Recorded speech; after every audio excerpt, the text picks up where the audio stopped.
Alright guys, so welcome to today's video. In today's video, I would like to show you how you can reduce server lag, alright? So, in my community Discord server, links in the description, you can join it as well. We have this guy called Zach, alright? And he has shared an idea with us, or with me especially, but I'm now here to share it with you. Which allows us to reduce increase the server performance and reduce the server lag, alright? So I feel like I have to share this with you because I have been doing this wrong for all of my videos now. And yeah, that's the reason why, okay? So the idea of Zach, I'm gonna blend it in, is that we should try to replicate on the client more instead of handling everything on the server, alright? So of course this conversation in between him and me goes on how you can do this so practically, but I'm gonna be sharing this with you, alright? So when you take a look at the attack, so I have created an attack right here. So when we try to split up this attack into its components, which I'm going to do soon, so wait. Yeah, there we go, now we're able to deal damage. So when we split up this attack right here, alright? So this is the server script. This attack consists of visuals, yeah, right here, and of the damage dealing part, alright? So those are the two main parts of this attack. So when we speak of filtering enabled, you guys should of course be familiar with it. If not, then you'll have no idea on what is going on in this video, so I highly suggest you to get familiar with filtering enabled if you haven't yet. So how can we make this whole thing right here replicate on the client without contradicting this this principle of having this game in filtering enabled, right? Because when we put everything right here inside of the client, it will only work for us and not for others. So only we are able to see everything right here and others are not. So how can we do this? Okay, so it is very important that you only put the visuals, or that only the visuals are handled via client, all right? So that's the most important thing about here. Everything regarding damage, cooldowns, and other stuff, so besides visuals, they have to be handled via server. Otherwise, you have a high security risk right here, all right? So when we speak of visuals, we of course talk about every code which, you know, does everything visually, so visually to this attack. As you can see, we are cloning a fireball right here.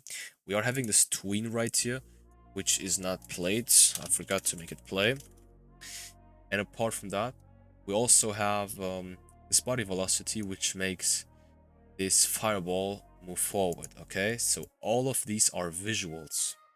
Down here, we have a ray, which is supposed to find out who's in front of us, etc. So all of these have to do with the damage, alright? So that's basically how you can split up this attack. Of course, you have another attack, alright? But it is then up to you to find out which part of the code is about visualization, I'm sorry, and which part of the code is about damage or about cooldown or whatsoever, alright?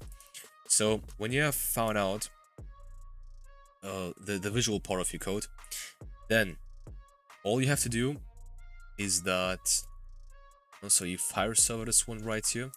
So you have to take this into the client, okay? And let me explain you how this now works. So when you activate this tool right here, then you're going to be fire serving a remote. That's alright. But apart from that, you also want to do the following.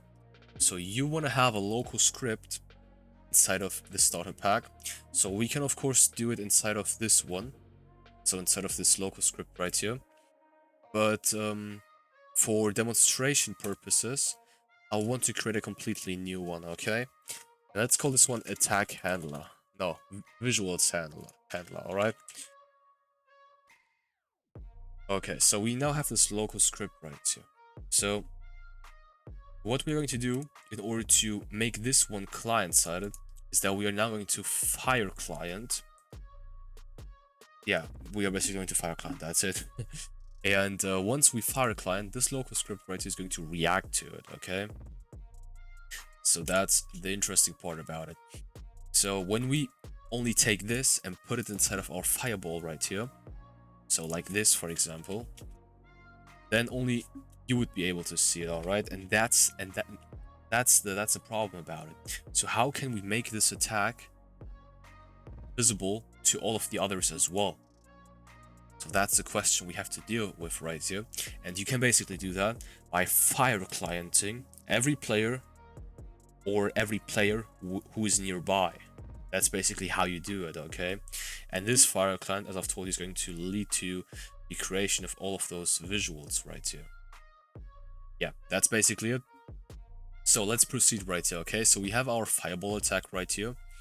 And what we want to do now is that instead of, you know, doing all of these visuals right here, we want to fire client to those players who are nearby, or even to all of them. So that's something you now have to decide on. So do you want to fire client every player? This could potentially lead to lag for players, so for other players, which is unnecessary in some parts, because if you think about it, when we have a One Piece game, for example, and you have two different islands, all right, and those islands are so far away from each other, and you have a bunch of players on island 1, and one of them performs an attack, all right, and then when this attack is being performed, you're basically fire clienting everyone. So people on island 1, which is totally fine because they are next to the player who is doing that attack, but also players on island 2, which is far away, all right, but they still have to process these attacks whatsoever. And I don't know, so it is actually up to you whether you want to do this or not. If you do not want to do this, then all you gotta do is that you have to look through the players list right here, and then you just want to compare distances, all right?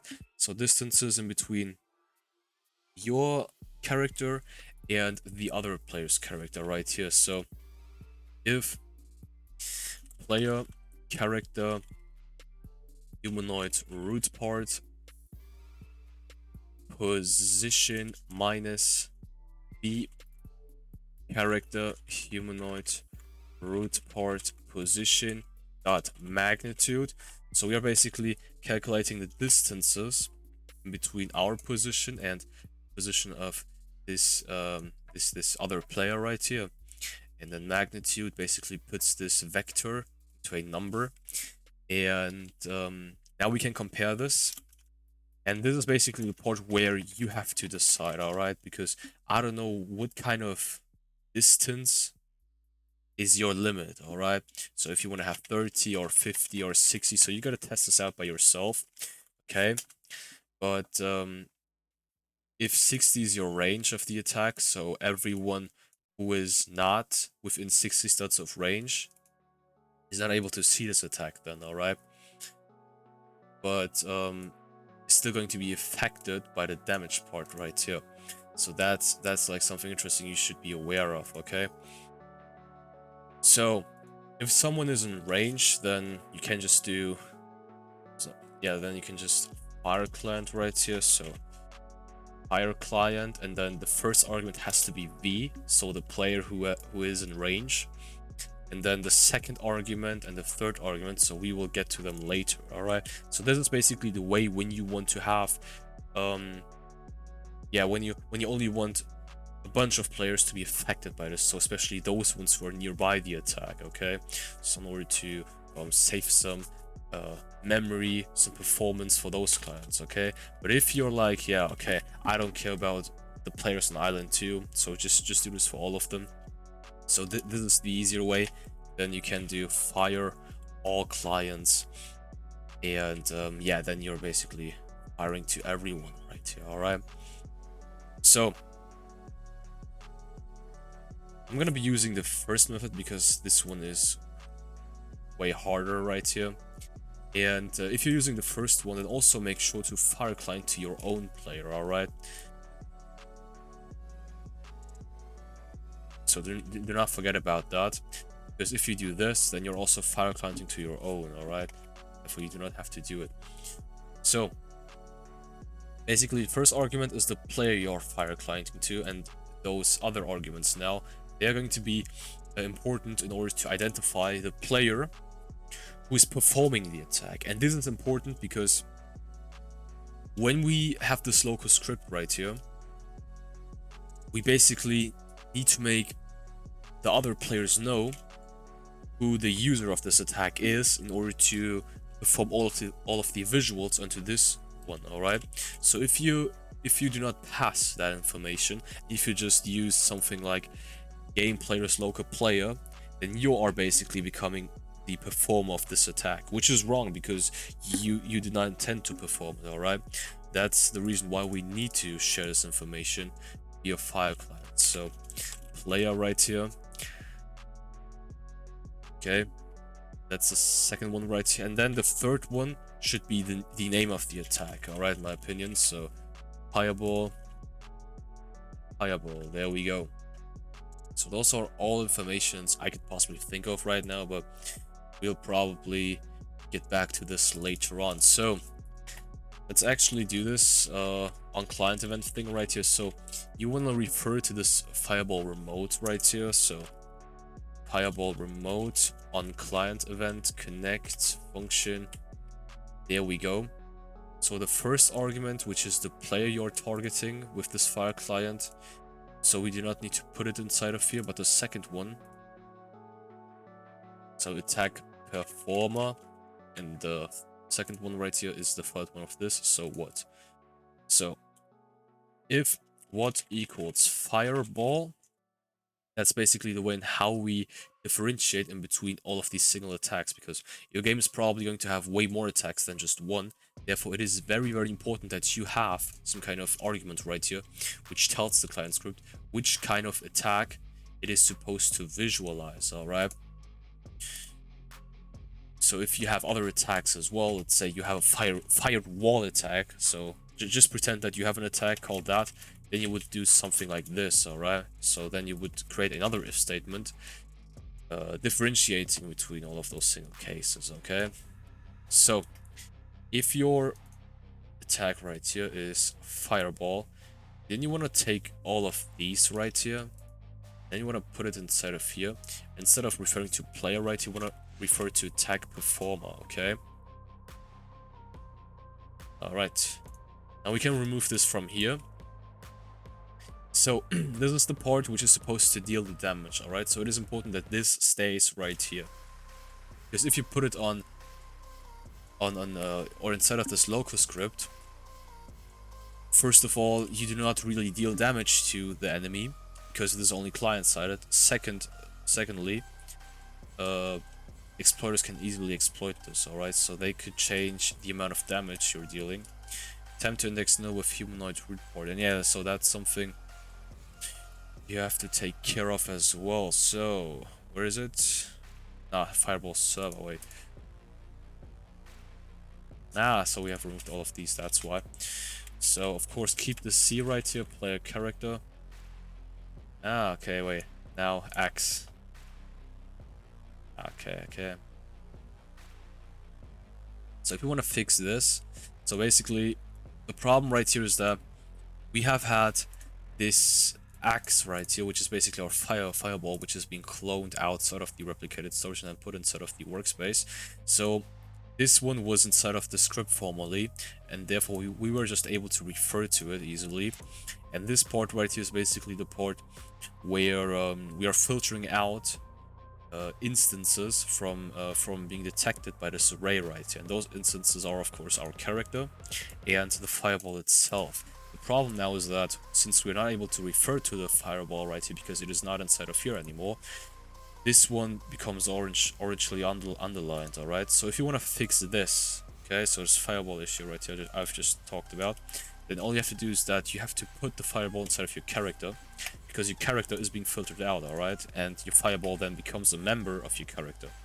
That's a way in how you could bypass this problem right here. But of course, as I've told you, your attack might be different and therefore you might be having some other issues right here.